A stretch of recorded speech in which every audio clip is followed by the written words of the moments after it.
آپ دیکھ رہے ہیں آئی اے کے نیوز۔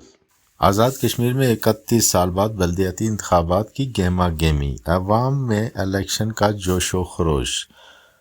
کاغذات نامزدگی داخل کروانے آئے امیدواران اور سپورٹران کا بھرپور رش۔ راولاکوٹ میونسپل کارپوریشن کے لیے 2 خواتین بھی سامنے آئیں۔ اتفاق کی بات ہے کہ کل 22 وارڈوں میں سے نمبر 1 وارڈ میں بھی خاتون امیدوارہ، جبکہ آخری وارڈ نمبر 22 میں بھی خاتون امیدوارہ کے ہی کاغذات داخل کروائے گئے۔ آزاد کشمیر میں 31 سال بعد متوقع طور پر 27 نومبر کو بلدیاتی انتخابات ہونے جا رہے ہیں۔ ریاست بھر کی طرح پنچ میں سیاسی جماعتوں کے علاوہ آزاد امیدواران نے بھی کاغذات نامزدگی جمع کروانے شروع کر دیے۔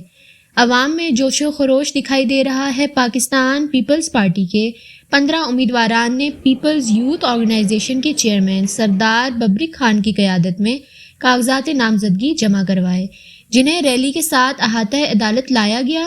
سابق صدر بار ایسوسی ایشن راجہ اعجاز ایڈوکیٹ نے بھی کاغذات نامزدگی جمع کروائے، جبکہ 2 خواتین امیدواران نوشین کنول ایڈوکیٹ اور میڈم رخسانہ سلیم نے بھی اپنے کاغذات جمع کروائے۔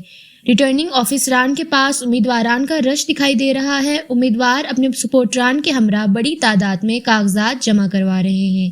احاطہ عدالت میں اس سلسلے میں لوگوں کا جم غفیر ہے۔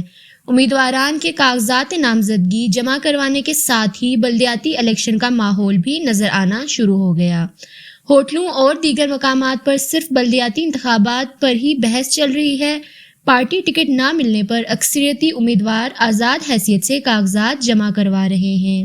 تازہ ترین خبروں کے لیے دیکھتے رہیے آئی اے کے نیوز۔